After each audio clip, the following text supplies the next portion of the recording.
Being alone isn't just about loneliness. It is discovering a fortress of peace that many never find. Every interaction, every choice, and every moment carry energy, some lift us up, others was down. Understanding this is essential because holding on to what no longer serves us can obscure our path to new beginnings. Stoicism teaches us a powerful lesson on the art of detachment. It's not just about letting go. It's about opening up in the fresh air of possibilities. When we free ourselves from the burdens of the past, we make room for the new, allowing our lives to align more closely with our true potential. Today, we'll explore in depth how embracing solitude can be your best strategy for personal renewal and freedom. We'll unpack the tools you need to shed the old and welcome the new, promising a journey of self-discovery that could change the way you think about every relationship and situation in your life. Stay tuned as we learn to overcome life's challenges not only with resilience, but also with a deep sense of peace and purpose. Before you start, don't forget to subscribe to the channel and click the like button. This helps us a lot and costs you nothing. Here we go. First, take some time for yourself. Marcus Aurel, one of the most famous Stoic philosophers, often spoke of the importance of withdrawing into oneself. By distancing ourselves from the noise around us, we are able to listen more attentively to our inner voice. It's not about isolating ourselves, it's about finding clarity. In these quiet moments, we can reflect on our values, our actions, and our interactions. This process of taking time for ourselves also allows us to question our impulses and desires. The Stoics teach us to distinguish between what we can control and what we cannot, to distinguish between what we can control and what we cannot. In solitude, we can examine our reactions and emotions, strip them down to understand their origins.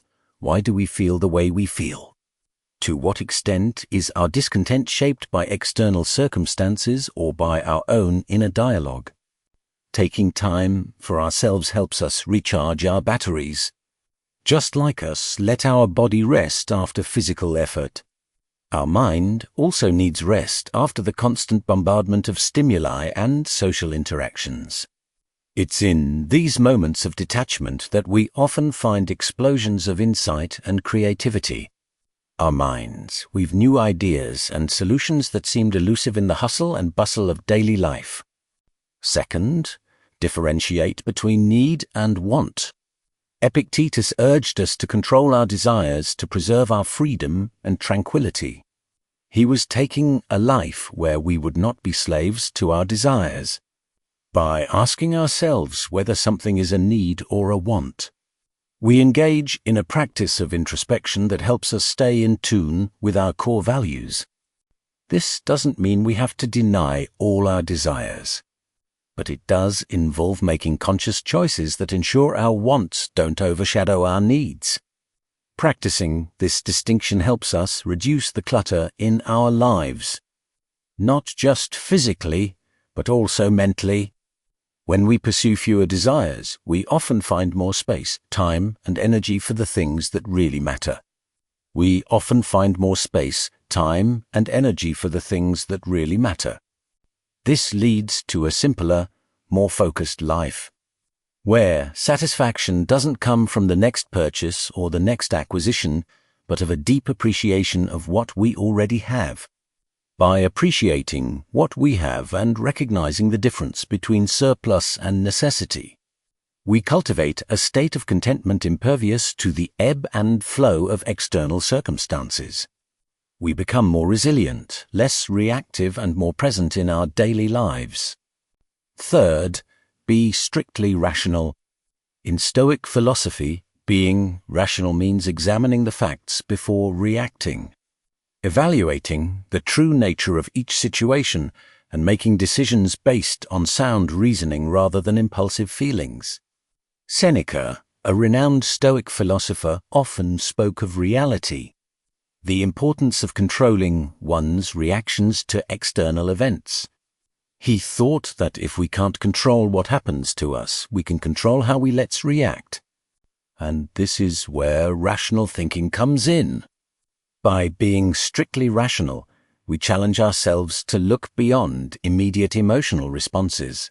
For example, if a relationship or job isn't bringing you the satisfaction or results you hoped for, a Stoic approach would be to step back and analyze why.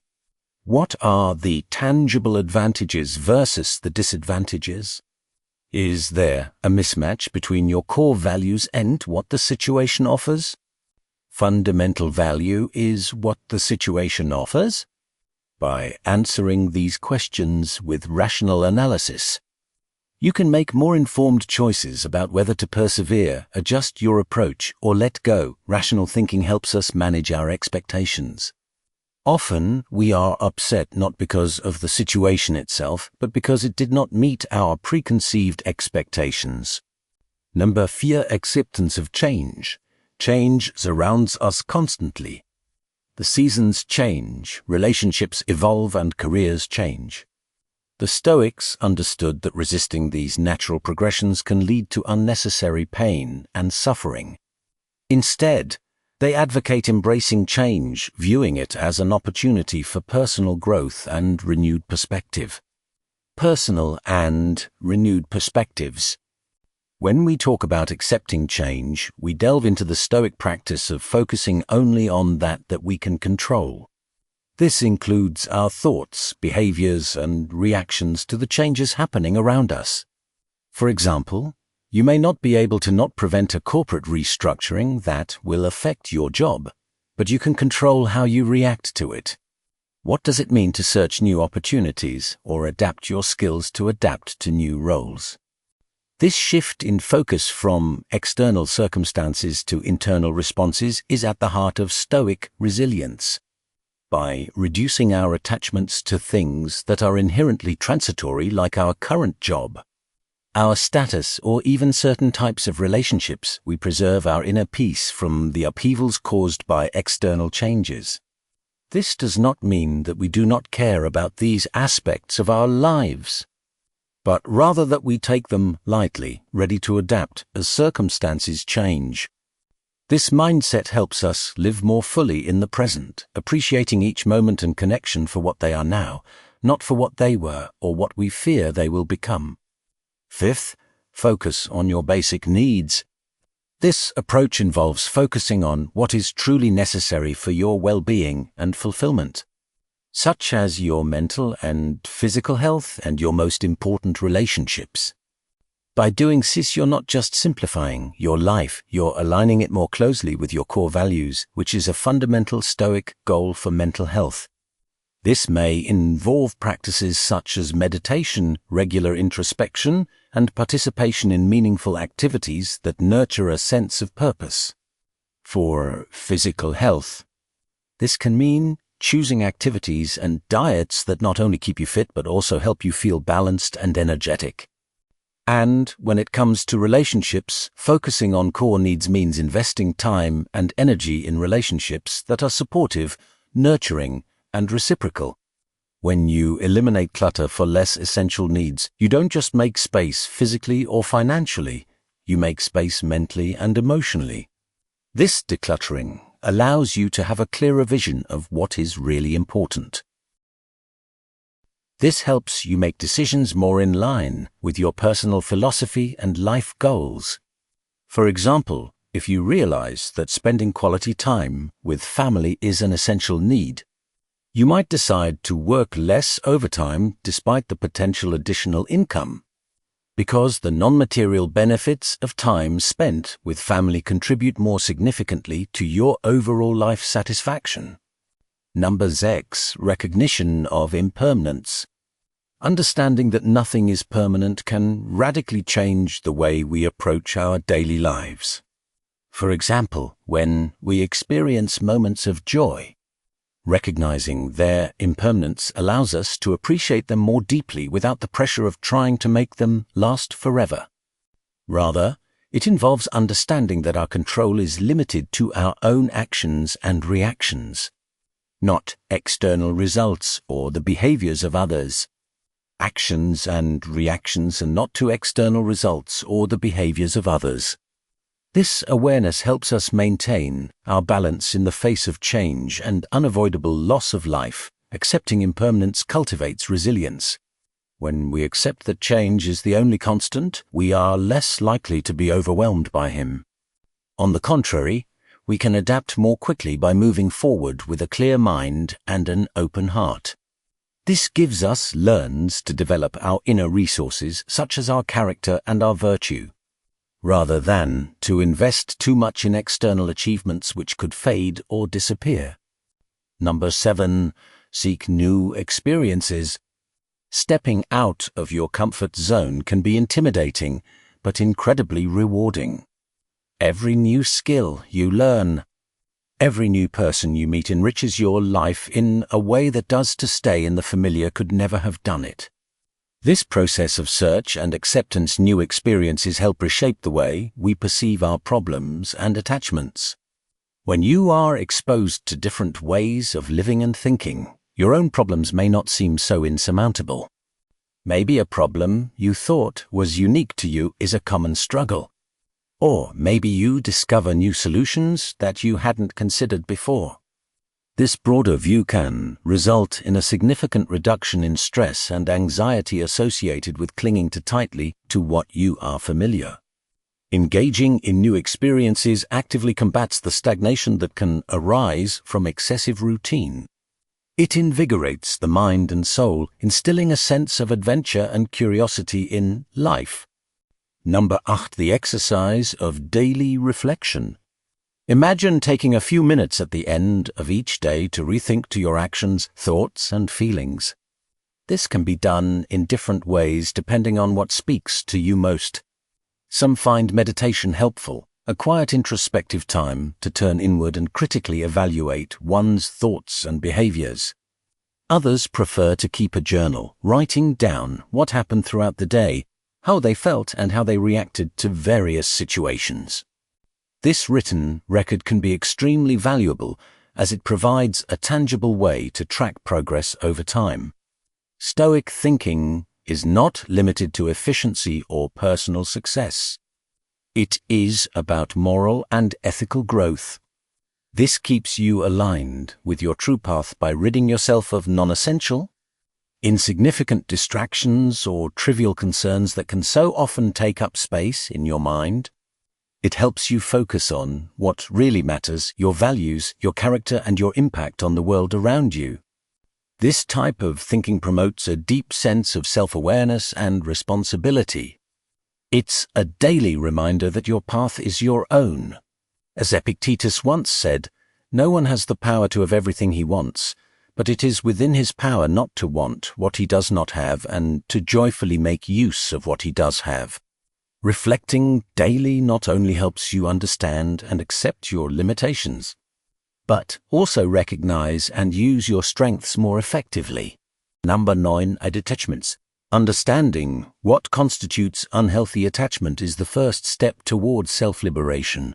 These attachments can take many forms, from relationships that become toxic, to habits that harm us instead of helping us, to aspirations that lead to undue stress or even injury. Material good that burdens us instead of liberating us. Often, these attachments persist simply because they are familiar. This may involve thinking about the aspects of your life that cause you anxiety or from sadness, to relationships that leave you constantly exhausted rather than energized, or with personal ambitions that cause you more stress than fulfillment. It's about asking yourself tough questions. Does it improve my life and align with my values? Is the emotional or physical cost worth the benefit I get? Am I hanging on to it just because I'm used to it? Once we recognize these unhealthy attachments, Stoicism provides a framework for managing them effectively, focusing on the principle of not letting external forces disrupt our inner peace. It involves a rational assessment of the true value of each attachment and the role it plays in our lives. By taking a more detached perspective, we can see the difference between what we cling to out of habit and what actually contributes to our well-being and growth. Getting rid of these attachments doesn't happen overnight. It takes practice, patience, and perseverance. This may involve setting new boundaries in relationships, changing long-standing behavioral patterns, or re-evaluating life goals. Each step in this process is an exercise in Stoic virtues, strengthening your strength of character and your ability to act according to reason rather than impulse. Number 10. Set limits on your desires. This does not mean abandoning all ambition or aspiration. Rather, it is about discerning what truly matters and directing our efforts toward those goals. Stoic philosophy emphasizes the importance of focusing on what is within our control, and our desires are no exception. That is under our control, and our desires are no exception. When we set limits on our desires, we free ourselves from the constant cycle of craving and consumption. We learn to appreciate the abundance around us, the love of our friends and our family, the beauty of nature, the simple pleasures of everyday life, rather than focusing on what we lack. Simple aspects of daily life rather than focusing on what we lack. This shift in perspective aligns with Stoic teachings on gratitude and acceptance, reminding us to find joy in the present moment rather than constantly seek to have more. Number 11.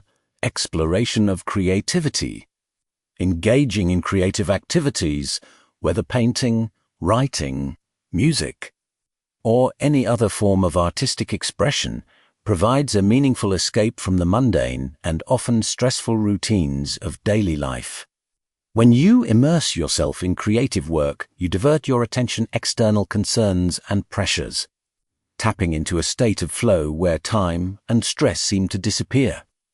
This state, often referred to as being in the zone, aligns closely with the Stoic practice of present mind, where the mind is fully engaged and in tune with the task at hand, undistracted by past regrets or future anxieties. Creativity also promotes personal growth by inspiring you to explore and express your thoughts, feelings, and ideas in often unconventional but deeply sincere ways. This exploration is a journey within oneself, revealing desires, fears, and ambitions that might be buried beneath the surface of everyday consciousness. In this way, creativity acts as a tool for self-discovery, helping you understand who you are and who you could become. It is a practice that echoes the Stoic effort to know oneself truly and deeply. The process of creating something becomes more complex. Again, bringing an idea to fruition is incredibly exciting. It reinforces the feeling of competence and autonomy, an attribute highly valued in Stoic philosophy. Every creative act, no matter how small or personal, is a reaffirmation of our ability to influence the world around us.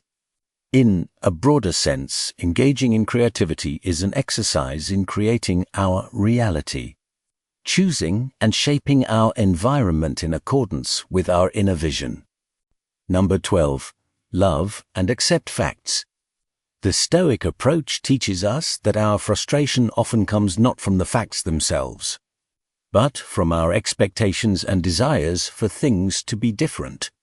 For example, we may wish for perpetual good health, constant happiness, or endless success. But the inherent nature of life is change and unpredictability.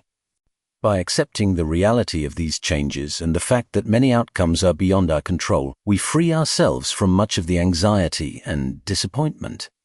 This acceptance does not mean resignation or passivity.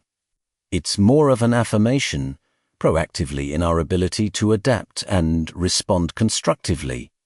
Stoics like Epictetus pointed out that, while we cannot control external events, we have total authority over our attitudes and our reactions.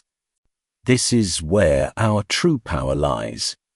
Adopt this aspect. Stoicism helps us distinguish what is within our control from what is not, directing our energy and focus toward the former. In doing so, we are not carried away by the currents of external circumstances, but can navigate our lives by making deliberate and conscious choices.